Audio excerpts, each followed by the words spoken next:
Okay, so what are we working on today? Briar and I had a meeting regarding this dashboard yesterday, impromptu, and scheduled a meeting today to work on it because we realized that it is not up to par of what we actually need for. I mean, it's great, but it's confusing. So as we grow, there's a couple things that are going to be happening. And the catalyst is we want to have like a larger leadership team, first of all, because if we're going into scale mode, I can't help everybody. I also can't be the number one point person. So what we've identified is that there's a couple things that need to happen in the catalyst. One is we need to keep track of what people are doing. It just helps us kind of speed up the time when somebody comes into the room, and you might find this too in here where it's like, okay, I kind of keeping some notes of what you worked on the last office hours so that you can kind of also catch yourself up and just get into what they're working on. I mean, I got Carolyn to put this together, so because Carolyn likes to play with this stuff and I do not. Again, it's like knowing what you're good at. I'm good at being like, I want this, this, and this, but then having someone else build it is always probably the best. Otherwise, I go down a rabbit hole and I've got to learn a whole system. And next thing you know, 3 years later, we might have a dashboard. And I know you both are laughing at me because you know me, but that's the reality of it. So Not everybody's going to be ready for it. People are going to people. People are going to people. So question, what is the ideal situation for this dashboard? Because you said the experts will use this, meaning the Catalyst teams and whoever else is supporting your members. But then what do you wish them to do? What do you wish for the members to do with this dashboard? Great question. So if they are using it, I'd love it for them to be like a single source of record for them. Okay. The reason why I am for giving them this early is because then you're training them how to use it. However, just looking at this dashboard, it's a lot.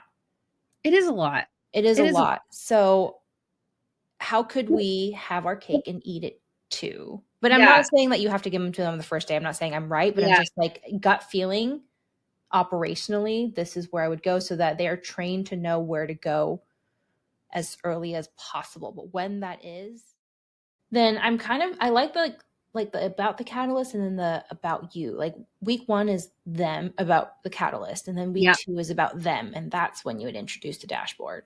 I think so too. Better than week 3. I don't know of how long your onboarding process is. And I'm thinking about my onboarding. Like what, if you had to simplify this, like what's the most important thing for them to see week 2 when they very first see the dashboard? It'd be really interesting to see you all create a process map, what that onboarding looks like. Because then we can visually see, okay, where would it be best to slot the dashboard in to introduce it? But also it informs what goes into the dashboard as we can add it over time, or just if this is the first version, how do you A/B test? No, A/B test is too much. We do have like an onboarding in Notion, but maybe we should hop into Miro, Lacey, and kind of just map out. Oh, sorry, somebody's snow blowing.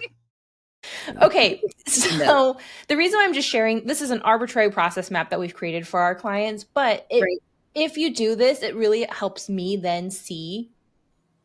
Oh, I love a process map. I know, it's so sexy, but like where things can get slotted in, or then just helps you decide what information is pertinent when.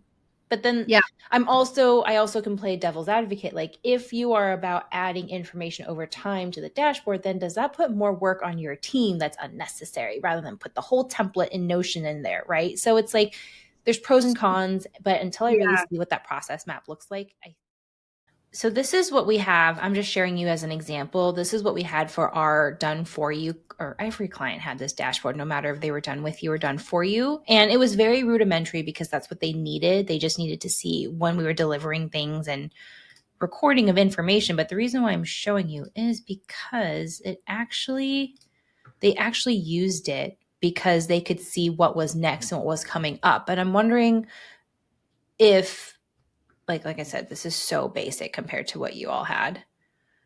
But this allowed us to be able to put things in there only when needed. Like we're just like, here's information. Here's are the deliverables we gave you. Here are the meeting recordings. And then we gave them their project view in different views because they requested that. So it's like, then they knew what was happening. And I'm wondering if that's something that might actually be helpful for them, right? If as a founder, I can do 10 different things at once and I shouldn't. So how can I use this dashboard to help pace myself as to what overall projects I want to work with the Catalyst on?